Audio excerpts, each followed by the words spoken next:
story was originally distributed here on January 22nd as episode number 7, entitled This Angel. Since we have many more listeners now than we had then, I thought I needed to do a rerun. For you who have not heard this story, it will be worth your while. For those that have already heard it, it will be worth your while to listen again. There are real life lessons included here. Lessons that will stop you in your tracks. You will learn a little about a difficult and troubling past. There's much needed humor included, intentionally. There's a beautiful story of how to handle the storms of life that we all go through. You will hear how a lady who seemingly had so little impacted those who seemingly had so much. And there's a mental picture of how it all turns out in the end. The greatest among you will be your servant. This is the story of Jessie Mae King.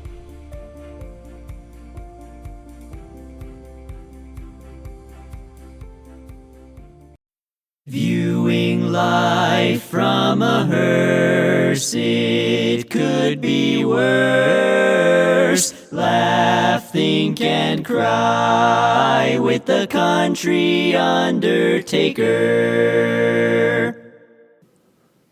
As were most southern towns in the early 60s, Reynolds, Georgia was very segregated.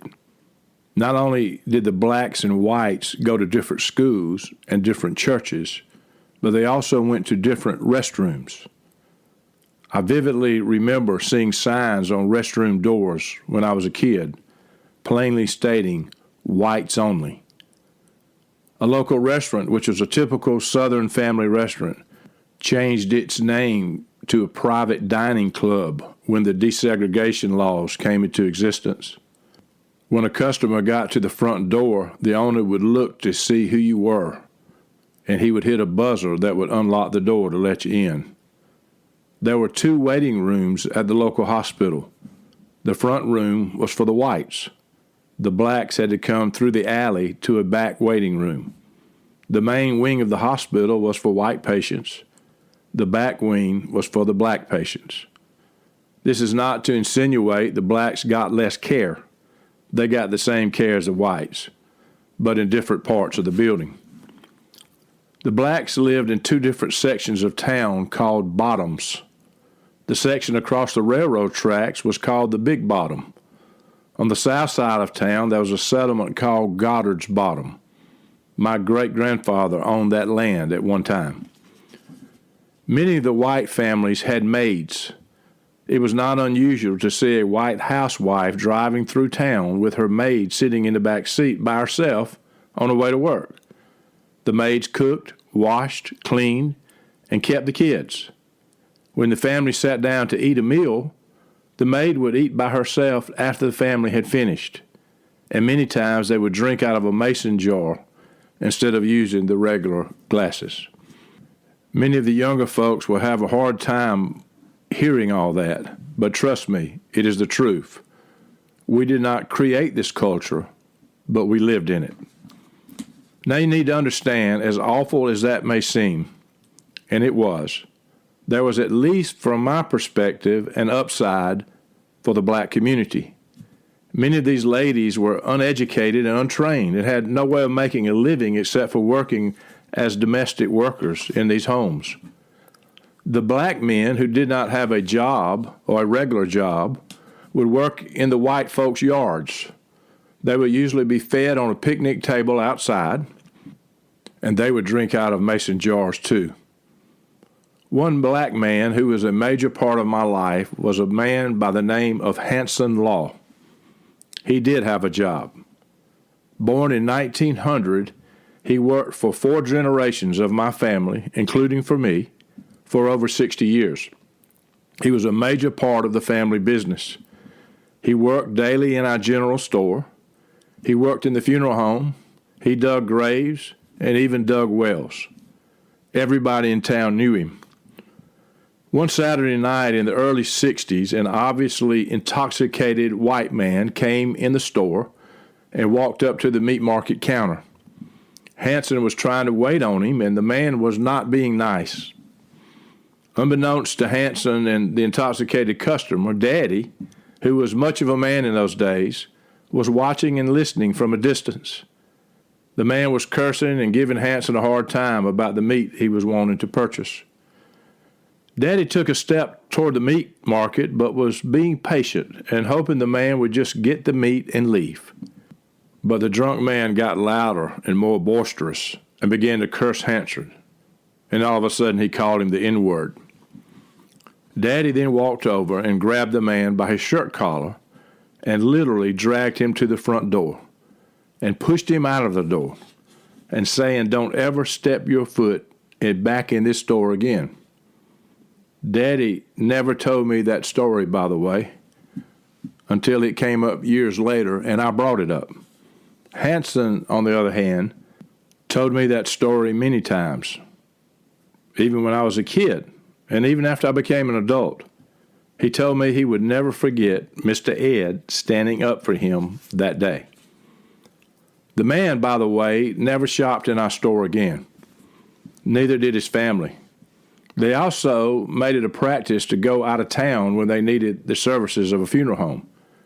That was passed down to new generations.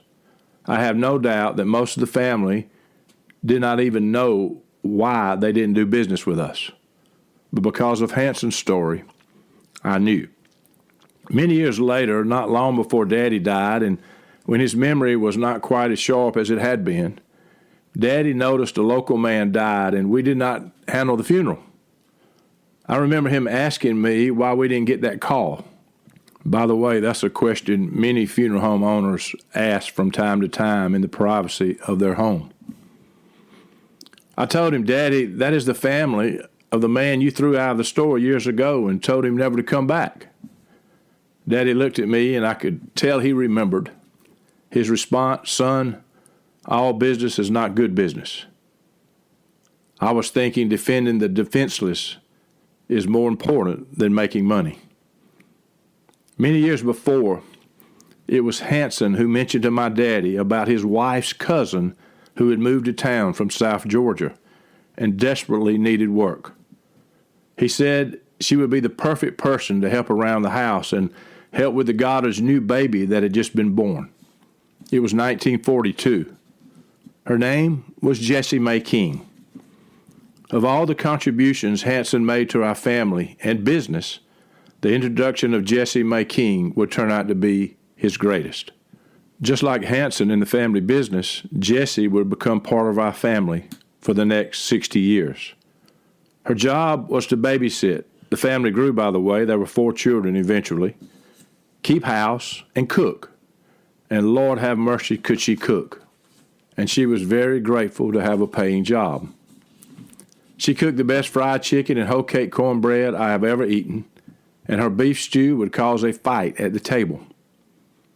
It did not go unnoticed to us children that Jessie lived in a little shack in Goddard's Bottom.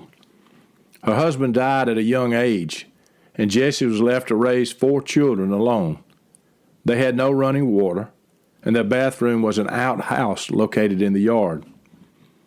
Their only heat came from the wood they burned in their stove. The house consisted of 2 rooms. One room is where they all slept, and the other room was a little kitchen. There were no monthly welfare checks in those days. Their only income was whatever Jessie earned working at our house. The clothes they wore were hand-me-down clothes that we gave them or clothes we bought them. Most of their meals came from the leftovers at our house. But Mama made sure there would always be leftovers. The interesting thing is that her children all became very productive members of society. Her oldest son had a career in the military. The 2 girls moved to California and became very successful. Her youngest son, Billy, married and stayed in Reynolds to look after his mom. Daddy was determined to help get Jessie and Billy out of that shack. In the early 70s, his determination paid off. Jessie and Billy and his family moved into a brand new 3-bedroom house, built right in front of the old shack, complete with running water, restrooms, and central heat and air.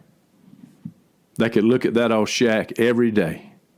And remember, if anyone ever deserved a new house, it was Jessie Mae King. Jessie was always a very important part of our family. She had full authority to discipline us and all the other kids who were in and out of our house, and she did. She would break a branch off of a tree in the backyard and make a switch, and she would wear us out with it when we disobeyed her. Our house was like Grand Central Station in Reynolds. All our friends knew Jessie, and she knew all my parents' friends and our friends by name. Jessie could also be very funny. All our friends have Jessie stories to this day. They could all relate to this story as I was telling it to a live audience a few years ago. Y'all got to understand, a town the size of Reynolds, it's not like we kept a secretary at the funeral home from 9 to 5 every day. I mean, we didn't go over there if somebody died. That could be 2 or 3 months sometimes in Reynolds. But we had one black rotary dial telephone in the hall of our house. Y'all remember we just had one phone kept in the hall? I mean, if all the cell phones in here went off right now, we think we had a fire alarm, right? Let me tell you, I got to tell you, I was traveling north of Atlanta. It's been several months ago now. I don't know, it was about 9 o'clock in the morning. I had to go to the restroom. And I pulled off the interstate. I saw this brand new convenience store. And the truth is, I was in a hurry to go to the restroom. And I went in this convenience store, and I was about in a gallop, but I ran in, and I went to the men's room. And I remember there were 3 stalls. I wasn't thinking, should have been, but I wasn't. I ran in there. I went up to the first stall, and I just ripped the door open, and there was a man in that stall. I said, Lord have mercy, I am so sorry. And he looked at me funny and all that stuff. But I was going to skip a stall and go to the 3rd stall. That's a man thing, ladies. I don't know whether y'all know about it. But anyway, I got to the 3rd stall. It was dirty, so I had to go back to the 2nd stall. By the time I got in the 2nd stall, the man over in the 1st stall said, how you doing? And I'm thinking, I don't know who that is, but, I done embarrassed him to death, so I definitely want to be nice. I was like, I'm doing fine. A few seconds went by, and he said, what time did you leave this morning? I'm thinking, I don't know who am I talking to up in this public restroom 3 hours from home, but again, I want to be nice. I left about 6:30. By the time that guy said, let me call you back. Every time I ask you something, some idiot over here in the next stall is trying to answer. I had to put my feet up in the stall till that man left. There was no way I was going to meet him at the sink after all that. I can tell you that. There wasn't no way we were going to do that. Well, we had one black rotary dial telephone in the hall of our house. And we had one black rotary dial telephone on the desk at the funeral home that was a block away. We didn't have cell phones or call for it or anything else. We were in bondage to the telephone. I mean, think about it. Being in the funeral business, the telephone was our livelihood. I was trained as a kid. When the phone rang in the hall of our house, I had to rush to it and had to answer at Goddard Funeral Home. That was at home. If I said hello, I'd get slapped, and that's true. The biggest fight I ever got in with my brother was who's going to stay home when everybody else went to town. I mean, somebody could pass away. Somebody had to be there to answer the phone. I remember when I was a kid, I'd be at home, sitting in the hall, talking on that black rotary dial telephone. Mama and Daddy walked by, slapped me on the back, said, Bruce, get off the phone. Somebody may be dead. Lord have mercy. Every time I get on the phone now, I'm thinking, somebody may be dead somewhere. I don't need to be on this telephone. But we used to get in all kind of predicaments about getting somebody to answer the phone. And especially when, my brother and I were too little to answer it. Our older brother and sister had gone to college. And Daddy and Mama had a friend. Her name was Miss Jessie. And Miss Jessie was an elderly lady, but she was good about coming over to the house and answering the phone so Mom and Daddy could get out of the house every now and then. And I'll never forget this night. Mom and Daddy were going to go next door to eat supper with Dr. Watley and Rosemary. Dr. Watley was a town doctor, one of 2 doctors in town, but they lived next door to Mom and Daddy. And Daddy asked Miss Jessie to come over to answer the phone, and he asked if she would to sit in the hall so she could hear the phone. Sometimes she couldn't hear good. And said, here's a pad and here's a pencil. If somebody calls, you write down the name of who called and the phone number, and you just walk next door to Dr. Watley's house and get me. He didn't trust her to dial the number and all that, and he explained to her that somebody could pass away. It's very important for her to answer the phone. Sure enough, that night, they'd gone to eat. I heard the phone ring. I was too young to talk on it, I guess, and I knew she talked to somebody. I knew she didn't write anything down. But Miss Jessie went next door, and she said, Ed, somebody's dead.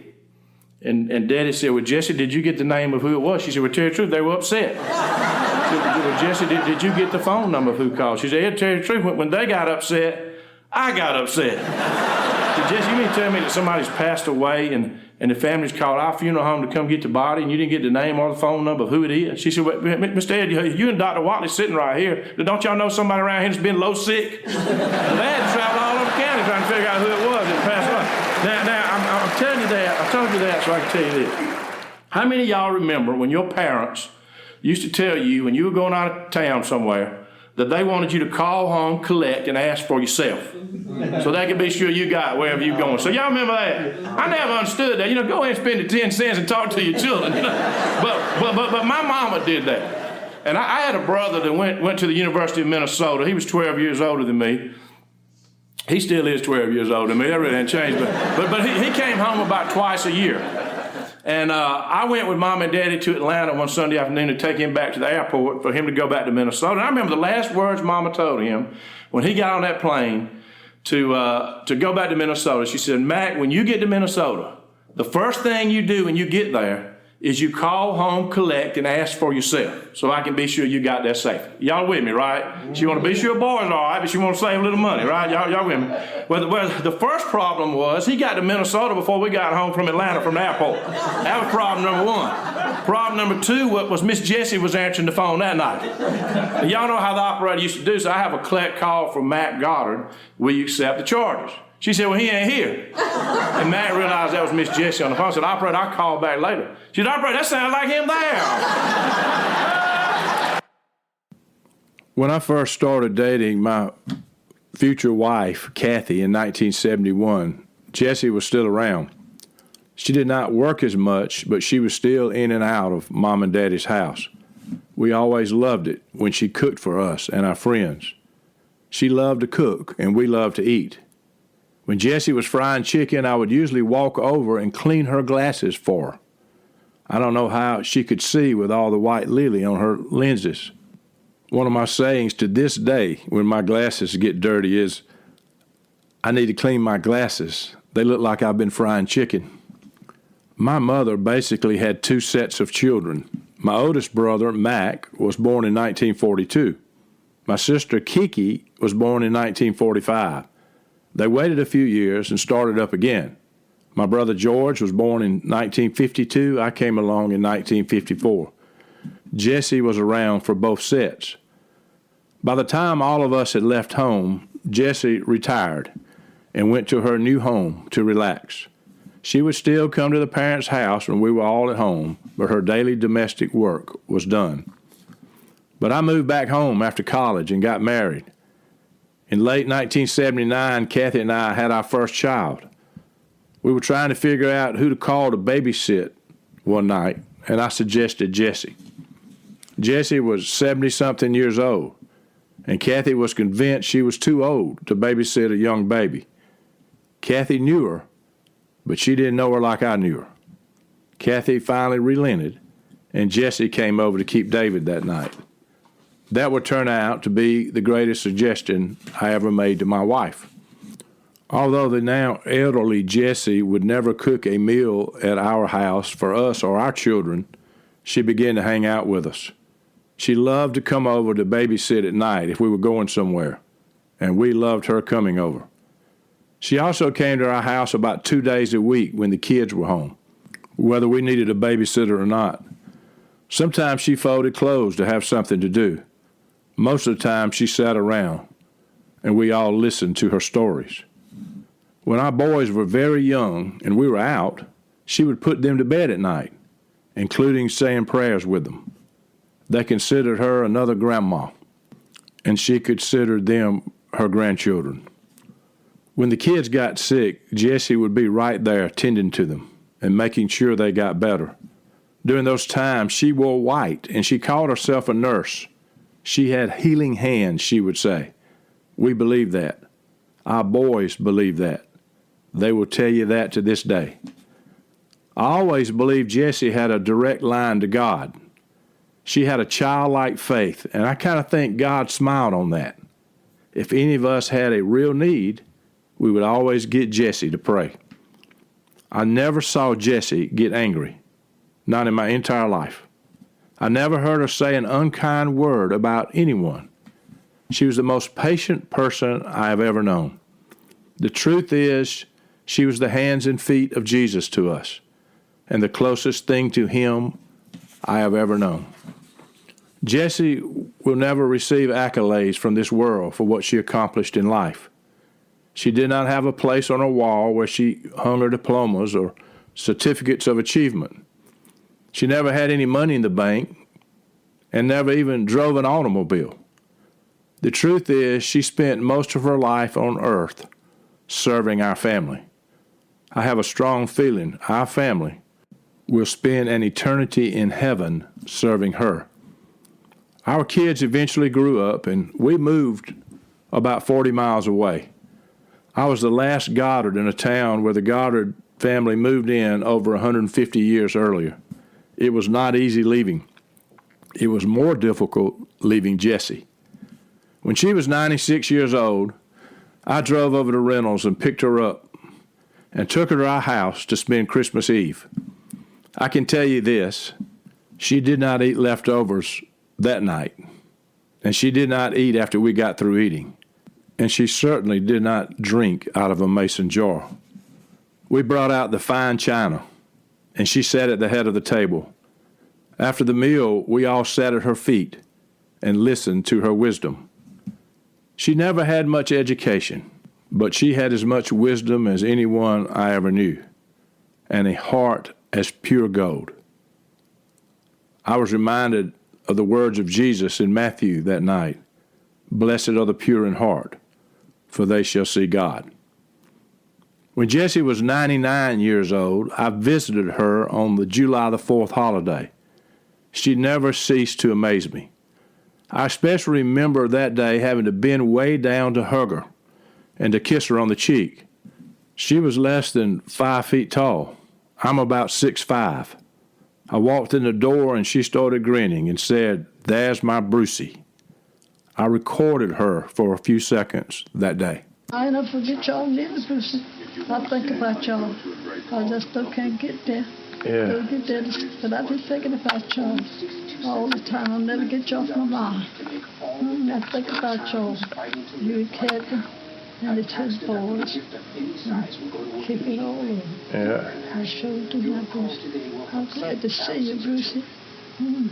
So glad to see you. The Lord sure will sit up with you.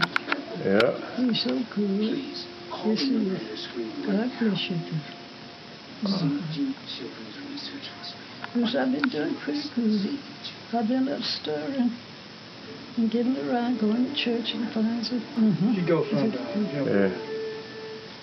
I got to stay with the good Lord, 'cause I wish I had recorded much more. As I was driving back home that day with tears in my eyes, the memories were flowing. I was thinking about her fried chicken. Jessie always said Brucey likes fried chicken. George, my older brother, likes pork chops. I was also thinking about all the hours she spent with all of us, Goddard chillin', as she would say. I remember how she never got in a big hurry about anything, and how I needed to slow down. I also remember her talking about how good the Lord was to her. I was thinking that day that most people would have spent much more time being bitter about how hard they had it in life and their plight in life. Jessie never wasted a second in her life being bitter. I was also thinking about my siblings. We are a close-knit group. We all have gone in many different directions and squeezed every drop out of the orange of life. Hopefully, we've impacted a few people in a positive way along the way. We owe a lot to our parents who spent their lives investing their lives in their children. But make no mistake about it, we also owe a lot to Jessie Mae King. We all have carried a piece of her with us wherever we have gone. A large piece. In March of 2007, we all traveled to Reynolds to attend Jessie's 100th birthday celebration. It was our honor to be there to honor her. Her children and grandchildren planned this event, and some traveled as far as California to be there. In the world's eyes, Jessie probably didn't make much of an impact. In her family's eyes and in our eyes, she made a monumental impact. A couple of months later, I was traveling, and I got a call from my youngest son, Luke, about midnight. He told me Jessie was in the hospital and was very sick and probably had a stroke and was not able to talk. She was brought to the hospital by ambulance because they could not wake her up. I got home the next day and went straight to the hospital. When I walked in the room, I was totally surprised when she looked up and called my name, Brucey. Whatever had happened to her, she had improved and was about to be dismissed from the hospital to go back home. I couldn't believe it. Her daughter-in-law, Jeanette, was with her in the room. Jessie lived with her son, Billy, and his wife, Jeanette, in Reynolds.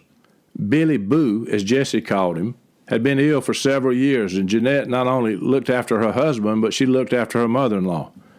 When I walked in the hospital room that day, Jeanette was wearing gloves and had just finished changing Jessie's diaper. Jeanette had gone home only one time in the past 5 days. She spent every single night in a chair by her mother-in-law's side. She waited on her hand and foot, and she was waiting on her hand and foot before she was admitted to the hospital. I was reminded that day of the biblical account of Ruth and Naomi. Naomi refused to leave her mother-in-law's side. Although most people could not understand Naomi's faithfulness to Ruth, God blessed her faithfulness in an incredible way. When someone has a mother-in-law like Ruth or Jessie Mae King, you can better understand their daughter-in-law's faithfulness and God's provision. When we look back, we all have different memories of our beloved Jessie. One memory that we always mention is what she demanded of us when we were kids when the storms came. It took me a long time to understand the lesson God was teaching us through her. But a few years ago, the light turned on for me. I recorded this in 2018. My daddy always told me if she didn't make it to heaven, nobody else stood a chance. He also said if there's a front row in heaven, she'd be on it. She died on October 27th, 2007. Since my parents preceded her in death, I envisioned that day that they escorted her down to the front row with loud applause from all the angels. Jessie Mae King began working for my mom and dad in 1942. My siblings and I spent an awful lot of time with her as we grew up. And years later, my children spent an awful lot of time with her. Our lives have taken us in many different directions, but we have never forgotten this incredible lady. Lord have mercy, she could cook. It just never got any better than sitting at a table with Jessie's fried chicken, rice and gravy, butter beans, fresh peas, hoe cake cornbread, and sweet tea. Still today, when I eat a piece of fried chicken, I compare it to Jessie's, and none compares to it. We never had to worry about who our babysitter would be if Daddy and Mama were going somewhere. It would always be Jessie. Those nights sitting at home with Jessie when our parents were gone are some of the fondest memories I have in life. We talked about everything under the sun, and I learned more than I could ever imagine I was learning.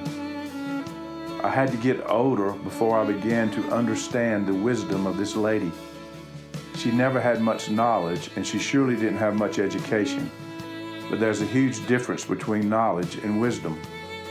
I know a lot of smart, educated, and seemingly successful people who are foolish. I also know a lot of seemingly successful people who look down on people who are not as educated and those who don't have much materially. My lifelong relationship with Jessie Mae King taught me the insanity of such thinking. Trust me, it doesn't matter how much money or things we have in this life.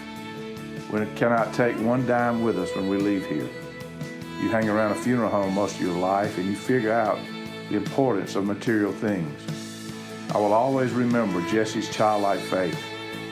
We try to figure things out, and if we can qualify it and quantify it, we believe. Jessie just believed. I'll never forget one afternoon when one of our boys was very sick. My wife and I were young parents, and we were beginning to get nervous.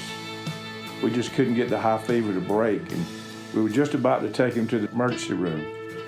I looked in the bedroom and saw Jessie kneeling beside his bed. She didn't use an extravagant prayer or flowery words. I stood at the door and watched and listened. Her prayer was simple. Jesus, Jesus, Jesus. She repeated about 10 times very quietly. In a few minutes, she walked out of the room, and I walked to the bed and put my hand on David's head and immediately felt the sweat. The fever had broken. She just believed, and her childlike faith had a lot to do with all of us believing. One of the things that we all remember was being with Jessie during a violent storm, when lightning was cutting crazy zigzags into the black sky, and when the rolling thunder, late with its warning, seemed to crack the air as if the heavens might split apart. Jessie's response was always the same. She would gather us all together in one room. She would make sure televisions and most lights were turned off. Be very still and quiet, she would say, in a very low but confident voice. The Lord is talking. Let the Lord finish what he has to say. It's interesting that even now, when I find myself in a storm like that, I think about Jessie, and I feel like I would be better off being still and quiet until the storm passes. But even more interesting, after all these years, the incredible truth of what she was teaching just hit me recently. We all have storms in our lives, not having to do with the weather, but having to do with circumstances so difficult that we think the heavens might split apart. Our natural tendency is to do everything in our power to manipulate the storm so we can reduce its impact. Instead of being quiet, we do just the opposite.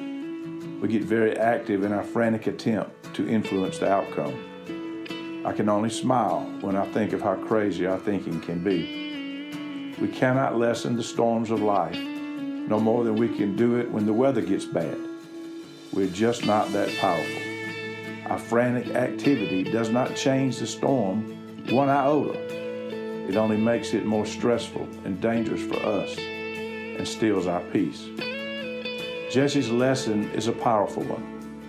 When we are facing the violent storms of life, we should get still and be quiet. And remember, the Lord is talking, so we should listen very carefully. One thing is for certain, the storm will soon pass, just like they all do. There'll be plenty of time afterwards to pick up the pieces and move on. Today, as I record this, March the 17th, 2018, if Jessie was still living, today she would be celebrating her 111th birthday. Happy birthday, Jessie. And thank you for all you taught me and can continue to teach me, even years after you're gone. You have no idea how important you were to me and my family.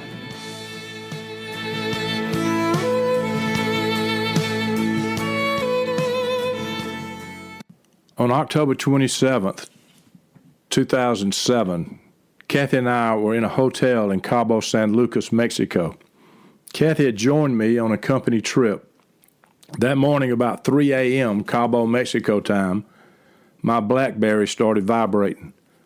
I have a strong feeling that heaven started vibrating about 30 minutes earlier when Jessie Mae King, Post Office Box 1, Reynolds, Georgia, made her grand appearance. I'm not sure how they do it in heaven, but I am quite positive a huge celebration began there that morning. I can picture the heavenly choir gathered and the trumpet sounding louder than maybe they have ever sounded. Maybe the door swung open and the huge throng of saints from ages past stood on their feet with loud applause as Jessie Mae King was escorted down the aisle. If my mom and dad were not escorting her, I am positive they were very close by. Jessie Mae King was escorted down to the front row. I know that because my daddy always told me that Jessie may not have had a lot of riches on earth, but she would be on the front row in heaven. If I heard that one time, I heard it 1,000 times. So I know she has to be on the front row. And if they hand out rewards in heaven, she was having a difficult time counting them that day. In other words, she would have received a truckload. For many, many years, Jessie wore hand-me-down clothes. Today, she's clothed with the finest clothing ever made. For many years, she and her family lived in a one-room shack. Today, she is walking around an indescribable mansion that was prepared for her before the beginning of time. God had a plan for Jessie the day she was born, and he never wavered bringing that plan to fruition. Nothing about her life was a mistake or a surprise to him. For most of her life, she was a servant. She cooked and cleaned house and helped raise other folks' children. I was one of those children, and so were my children. The Jesus she talked about in almost every sentence that came out of her mouth looked at her in the eye and said these words that she had been longing to hear. Well done, thy good and faithful servant. I think of her every single time I hear the story of Jesus washing his disciples' feet. The greatest of these will be your servant, he said. I am reminded that the evidence of real love is humility. For the record, next to my parents, Jessie Mae King impacted my life more than any person I ever knew. She led a very simple life, but one of the most profound I have ever known. She was simply an angel, and I have no idea where I would be if not for this angel. That night, Kathy and I were invited to a private dinner at one of the most elegant restaurants in Cabo. There were 10 of us gathered around this beautiful table that night, all leaders of this huge company. As we were getting ready to eat, I told a little bit of the story of Jessie Mae King, and that I had gotten word early that morning that she had passed away. To be honest, I wasn't sure if the others wanted to hear that story or even cared, but I was compelled to tell it. About 30 minutes later, after we had ordered our food, my boss, a native New Yorker, and one of the senior leaders of our company, proposed a toast to Jessie Mae King, and he delivered it in a manner that only could come from him. You could have heard a pin drop at that beautiful table and that elegant setting. Kathy and I looked at each other with tears in our eyes. To think that this lady who seemingly had so little, who raised her own kids in a one-room shack with no water or electricity, was impacting people who seemingly had so much at one of the most elegant places in the world, caused chills to run up my spine. A week or so later, we celebrated Jessie's life in a little country church on the outskirts of Reynolds, Georgia. To be honest, I had dreaded that day all my life. Earlier that week, I'd read a Thomas Lynch quote. He said, "A good funeral gets the dead to where they need to go and the living to where they need to be." This one did that. All my family gathered there that day were forced to take a hard look at the things that are really important in life. I have no memories in life apart from this incredible lady. She was a major part of my life. I was reminded again that greatness is not about how much money one has in the bank, or how many diplomas one has on the wall, or the social position one reaches in life. But greatness is measured by the degree in which we serve our fellow man. Jessie Mae King was a humble servant who impacted far more people than she ever knew, but none were impacted more than me and my family. Viewing life from a hearse, it could be worse. Laugh, think, and cry with the country undertaker.